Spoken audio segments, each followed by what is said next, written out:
Professor of Architecture here. He and his urban design studio team have done a number of designs that we are very familiar with, including the campus master plan, and he is here to talk about one of those today. Hello? All right. Well, wow, I don't know if I can follow up on that. That was a very humbling presentation. Thank you for that. And species habitat is in some ways the thing that I'm going to focus on too, except it will be human habitat. And so the point of what was asked for today had to do in part with current activities. And so this is very current. In fact, I was late coming in here today because I just had a meeting in St. Joe with a bunch of people about this project. And so what I'll be talking to you about is this work that the Urban Design Studio at the School of Architecture is pursuing right now in St. Joe, Benton Harbor this semester.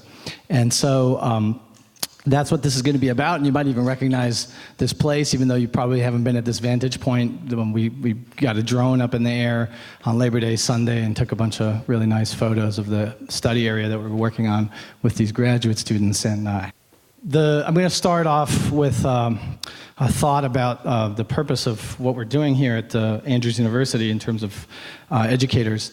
And I'm going to focus a little bit on process too, and how we actually work with our students. And this particular line from by Ellen White that is scattered in a couple of different writings is something that has in the past been a very humbling and sometimes intimidating statement. This sort of notion that the object of education is so big that it would restore the image of God in the soul. And of course, the only reason it would be intimidating is if you think that you have to somehow do that as a human being, that you have to somehow do that by yourself for your students. And in reality, of course, our true restoration depends on Jesus. And so the better question maybe is, what's my role here in terms of enabling that? What's my role here in terms of helping architecture students in specific seek that together with me? And so that's a little bit about where I'm coming from. And so our specific context this semester is this community, which is actually two cities, St. Joe and Benton Harbor. And of course, if you've been here any amount of time, you know that there's a lot of challenging history between those two communities and some challenging demographic statistics, racial differences, economic differences, and they're on either side of the river. And so that's the specific context that we're dealing with this year. And what the Urban Design Studio is hoping to do is to be of useful service to the people in those two cities that are really one community. And in that process, hopefully, reflect the mission that God has for all of us and reflect the love that he has for us, our physical health, our spiritual well-being, and even the places that we inhabit. And so that's when I graduated from Andrews. And the keynote speaker at the graduation ceremony was this guy, Alex Kotlowitz. I don't have no idea if anybody in this room was responsible for inviting him, but he was there, and I was a student sitting somewhere in PMC, and I didn't know that he was going to be coming up. And he, at the time in the 90s, was a very well-known author. He wrote a very important book about children growing up in the south side of Chicago called There Are No Children Here. And he also wrote this book, The Other Side of the River, which is about St. Joe and Benton Harbor. And it's about a particular murder investigation or death investigation that happened at this time. And it was basically about the struggles between these two cities. And the message that he had for us at this graduation ceremony, packed with students and parents, and teachers, was essentially, well, this is a mission-oriented school. You guys go all over the world, but sometimes your mission is right in your backyard. And I remember thinking, even as a student, what kind of a burden that really was. And it always sort of haunted me, ever since I started teaching here at Andrews. We've been working all over the world, and there's this place that really has a lot of needs. and a lot of opportunities as well. And so that's how this that's some personal context for this whole project for me. So, and also thank you for those people who got Alex Kotlowitz to speak at that, that day, because it made an impact on at least one person in a big way. So that was good. The other thing that Ellen White talks a lot about in Christian education is the power of application. And so this is always one of the big challenges in education, is how do you move beyond the theoretical and the sort of classroom experience to literally going out into the world and like getting your hands dirty and learning in that process. And I do think that, I don't know what it's like in other majors, but in architecture, the best way to learn is to just do architecture and to learn about what it really takes to build buildings, what it takes to design facilities, what it takes to negotiate with clients, what it takes to deal with codes and the realities of climate in a setting that is not just an abstract make-believe project in a studio assignment. And so what we've been doing, thankfully, through the support of our school and the university, is pursuing these real projects with real communities for a long time now, I think since 1998. So that's been a real blessing for our school, I think, and hopefully to the communities that we've come into contact with. And this photo is actually from a working session we had here in Berrien Springs, Orinoco Charter Township, just a few years ago, which was a remarkable collaborative experience. And it was said frequently by people who attended these meetings that it wasn't very common for folks from the village and the township at Andrews University to constructively sit in a room together and talk about the planning of the future of the community. So that was a really great experience for our students and hopefully useful for the community as well. And so, we've, like I said, we've been doing all this work all over, well, at least this continent. And, I've had the privilege to be walking through shantytown streets in the Bahamas with my students, talking to people about health-related issues when it comes to urban design in hurricane-prone areas. And I've had the privilege of walking around in Honduras with my students, thinking about safety and security issues in a place where a lot more people walk around with machine guns than here. And the thing that's been a real blessing is working with students in real places and meeting with real people and looking them in the eyes and talking to them about realities rather than abstract theory. And it's a challenge, but it's been, I think, a huge blessing for myself and the students. These are the particular 12 people that I have in my studio this year. I wanted to show them to you because all of the work that I'm engaged in is only possible because of the students that I'm working with. They are amazing people. I love each and every one of these students. I love all of my students, even if they think that I hate them. And if you look at their faces, they radiate this optimism. And when you go into communities and you work with people on very challenging community planning issues and urban design issues, having students is just the biggest secret weapon they could possibly have, because there's a genuine desire to be of service that exists in young people who are in school that is not always immediately present once you graduate for some reason. And so I've been blessed with this particular group of people. You can see they're from all over the world. They're very diverse, and they bring a lot of different fresh perspectives to the table. And these are the people who are working on this project right now in Benton Harbor. In fact, I had to abandon them in order to rush to this meeting because they were talking to a group of concerned citizens at the yacht club this morning in St. Joe. And this is the study area that we're looking at this semester. It's basically on both sides of the river. As you can see, we were commissioned to do this work, hired actually for a fee by the city of Benton Harbor, who's leading this effort. But our stakeholder group includes the Southwest Michigan Planning Commission, whom we've been collaborating a lot with in terms of data collection and things like that. The city of St. Joseph is on the stakeholder steering committee, so is Whirlpool Corporation, Berrien County, the Prairie Group, which is a local development company, and Lakeland Health recently. And basically, this is a little snapshot of the proposal that we sent them when we first applied to get this job, which on its own is, I think, something really useful to go through as when you're in school, is apply for work to do instead of just assuming that it falls in your lap. But this notion of our mission actually being on the front page of the proposal was really important to us, and that our faith-based mission is also represented right from the outset, so we can be very honest with people about this is what we're really trying to do, and we're trying to be of service, and hopefully you guys find that to be valuable. So thankfully we were hired, and so that's why we're doing this work in this study area. And early part of the semester, when we got going in late August, we basically started doing all kinds of some analysis. So I'm just going to show you a selection of that.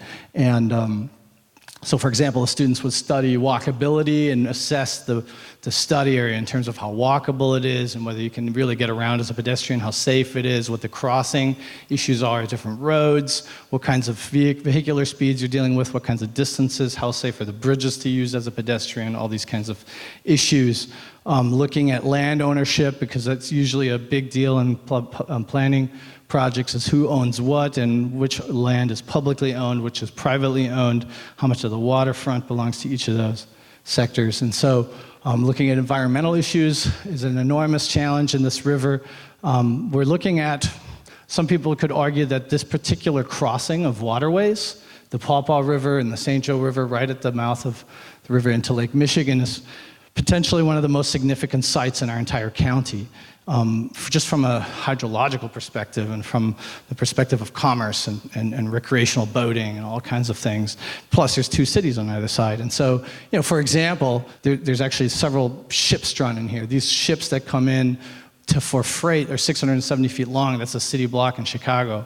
And so, that thing has to somehow turn around in this basin and causes all kinds of ripple effects in the process in terms of dredging, in terms of land use along the waterfront and all these kinds of things. So this is all the stuff the students are really looking at. Here's an example of one of the sort of site research related activities that came out of what the students did earlier in the semester. They did a tax base assessment and basically looked at tax base per acre in the study area. So this is downtown St. Joe, and this is the Arts District in Benton Harbor, and probably most of you guys are familiar with these. And so you can see tax base per acre in downtown St. Joe is really high. It's very productive land, basically. There's a lot of dollars that come out of each acre in that particular part of the city. And you can see that the rest of the study area is pretty flat. There's a bunch of land that's not even on the tax rolls right now because of different deals or because it's been public property. And then there's very low performing land in terms of tax value. So an example is, if you're familiar with restaurants in St. Joe Benton Harbor, this is Shoes Bar and Grill, and this is Bread and Bar on the Benton Harbor side. And both of them are great restaurants. They're very successful businesses as businesses, but in terms of land use, they're very different in terms of productivity. You can see the tax value per acre is a lot higher here, primarily because you have multiple stories and you have less land dedicated to open space that's residual, that's not being used, that's not adding value. There's a lot of parking because you're not parking on the street at Bread and Bar. And so the productivity goes down. And so that can be an eye-opening diagram. Our students invented this diagram in order to demonstrate that to the folks in St. Joe and Benton Harbor. We also did a field trip for 8 days to New England to visit various port towns. This is something that's part of our design research, looking at case studies essentially of other projects and how well they've gone, and looking at particular ways of doing different things. So we would meet with developers and meet with architects. Actually, some of these people graduated from Andrews a long time ago, so it's nice to meet alumni who are in the field and interact with those people. And this concept of actually hitting the ground and getting into the real place and observing whether things are going well or not in different development projects has been a very important part of our work. And so anything the university can do to make field trips easier, I would appreciate. Serving others is a big part of this. The students dress up, and when we go to client meetings and we present, right, and the students have to get up and talk to people. It's really different presenting to the city manager of St. Joe about the future of their town than presenting to your professor. And so it really teaches you something about humility and the reality of your concepts and how useful they really are. And so that's what people are doing. And thankfully, City Manager John Hodgson thought we were taking good notes because we were following all of the sort of advice that he was giving us in terms of some of the first couple of meetings. So that's important. Interdisciplinary work is a big part of our activities. And so we worked with, and this is where our budget really came in, with retail consultants, stormwater and environmental consultants, harbor planning consultants, transportation and traffic consultants. And what that does is it enriches the perspective of our architecture students to understand all the different professions that are really involved in the making of places. And so they came here to Andrews, actually, and worked with our students for a number of days, and then we talked with our clients about different things regarding those lessons learned. So I'll show you a couple of examples of some of the early sketches the students did. These are now a month old, so it's not as current as I would like, but this is a aerial photo from a drone of Central Dock. There's the Whirlpool headquarters right here in Main Street, Benton Harbor, the old Benton Harbor Canal. There's the Paw River coming in and the bridge. And so we're looking at that and a sort of conceptual redevelopment concept. Some of the things that are being discussed is how do you keep waterfronts accessible? How do you make them vibrant? How do you promote healthy lifestyles through trails and all kinds of different public space improvements, and make and help Benton Harbor to also become a place where a greater diversity of income levels it resides in, again, which is contributes to economic health as well. And so we're looking at those kinds of things. Benton Harbor Canal, really bad situation right now with a lot of actually contamination in the soils from past industrial efforts, and really behind buildings and behind parking lots, and rethinking that as a potential amenity and a stormwater management tool as well to help actually naturally infiltrate and clean water before it hits Lake Michigan and hurts all the fish. And so these are the kinds of things that we're working through. The courthouse site right now, as you know, mostly surrounded by parking lots and underutilized spaces, really.